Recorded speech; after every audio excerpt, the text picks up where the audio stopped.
A daily dose of practical wit and wisdom with a professional educator and trainer, Amazon best-selling author, United States Marine, television and radio host, Paul G. Markle. Each episode will focus on positive and productive ways to strengthen your mindset and help you improve your relationships, career goals, and overall well-being. Please welcome your host, Paul G. Markle.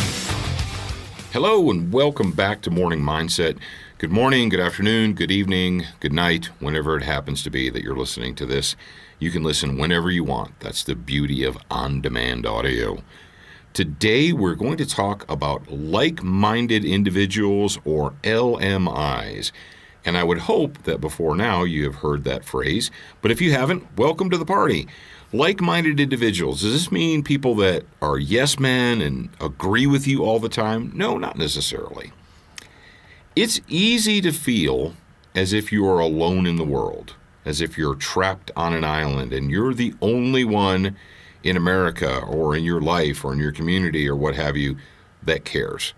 For instance, as we've discussed earlier, you may be one of those people who believe that it's your responsibility to make sure that your family is fed, that they have water to drink, that you have flashlights. Maybe you have an emergency cupboard, right? And in your emergency cupboard, you have long-term storage food. You have MREs or canned food or dehydrated food or what have you. And then you've got the batteries and flashlights and chem lights, and you've got a first aid kit. You've got all that stuff because you know that at the end of the day, it's your responsibility to make sure that your family is taken care of. All right? Perhaps you're a person who believes that it is your responsibility to protect yourself and your family from the dangers of evil human beings. And so you own tools and devices that you can use to protect yourself. You don't believe that it's somebody else's job to keep you safe. And that's how you live your life. And you think that most other people probably think the same way as you do. Well, then you go to work, or you go to your kid's soccer game or basketball game, or you go to a church social or a school social or what have you, and you listen to other people, and it seems like they don't believe that at all. That they believe that it's a government agency, whatever agency it happens to be, it's their responsibility to make sure that you have food and water and shelter and safety, and, you know, all you have to do is call 911 and people will come and save you and all that. It can be maddening if you really are dedicated to paying attention to the world, both good and bad, and that you believe it's your responsibility to take care of yourself and so forth. And you see other people around you, and it doesn't seem like they feel the same way. As a matter of fact, it seems like they feel entitled. It's not their responsibility to make sure that they have enough food or money to buy this or that. It's someone else's. They're entitled to someone else taking care of them. And it can kind of drive you crazy, can't it? Now, one of the great aspects of taking a weekend training course away from your hometown is the opportunity to communicate and spend time with like-minded individuals. For instance, you might take a traumatic medicine class, a 2-day long traumatic medicine class that teaches you how to use tourniquets and pressure dressings and so forth, and transport people and stabilize people and do splints and, you know, all that stuff. And the people who are there with you, well, if you paid for yourself to go, if you voluntarily went, then you're going to probably be surrounded by other people who gave up their time and their money to attend that type of training as well. If you go to an introductory handgun class or a defensive rifle class or what have you, you go there, you get out of your comfortable little pond, and you go somewhere else. You travel, and you go to a school, and you find out you're not the only one. This whole time you've been, banging your head against the wall. You've been thinking, maybe I'm the crazy person. Maybe I'm an idiot for thinking that I should have an emergency storage, cupboard. Maybe I'm an idiot for thinking that I should have a gun to protect myself. Nobody else seems to care.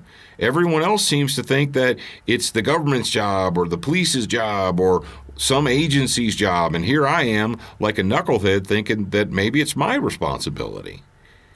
And then you get to spend time with complete strangers, people who you never met up to that point, and you realize I'm not the only one.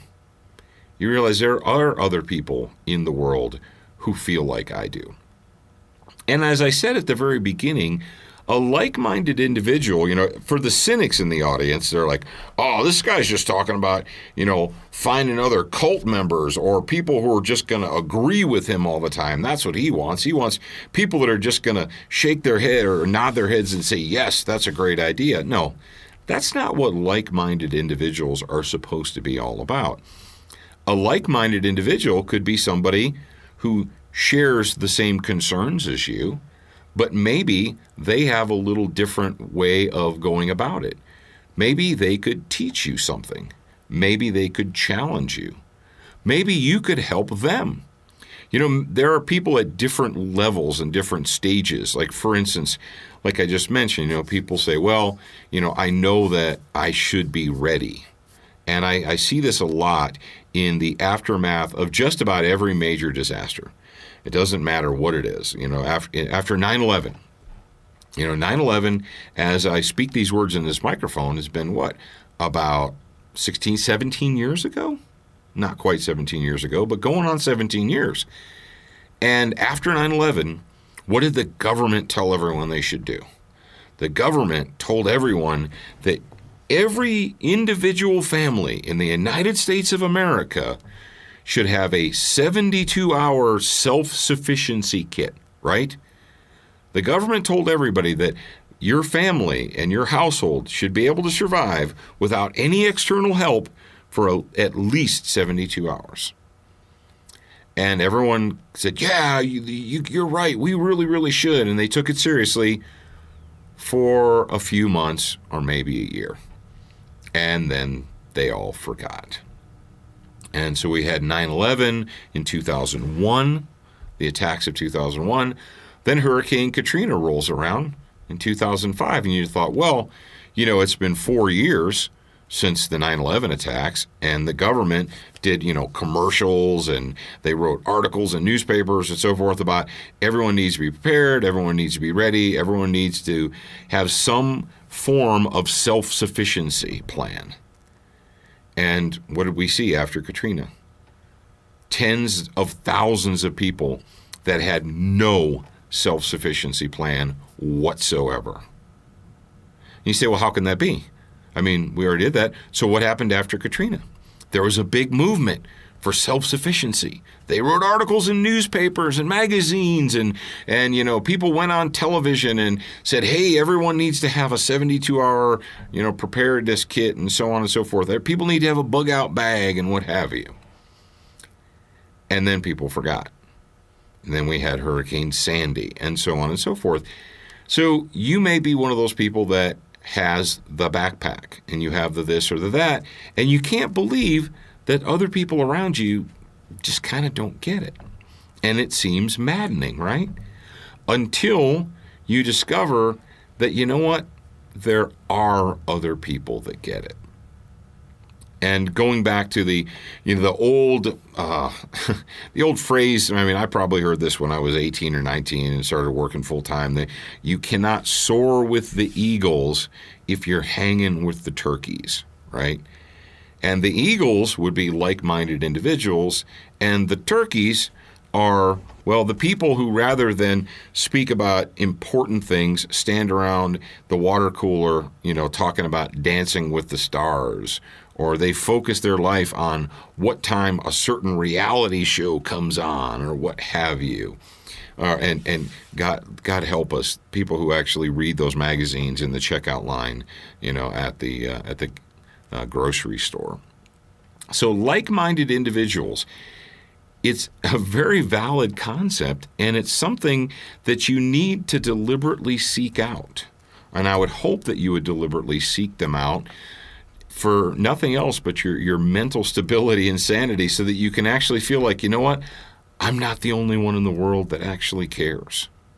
So L.M.I's, like-minded individuals, as you go about your day, as you go about your week, look for the opportunity to connect with like-minded individuals. And when you find those people, hold on to them.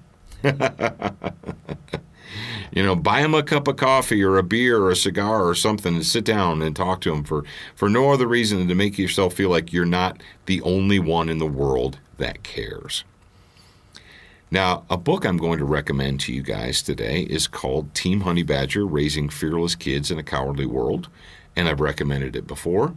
And I believe that today, like no other time in our country's history, we have a situation where you have the opportunity to decide whether or not you want your kids to be raised as the cowardly world thinks they should be raised, or you can raise fearless kids.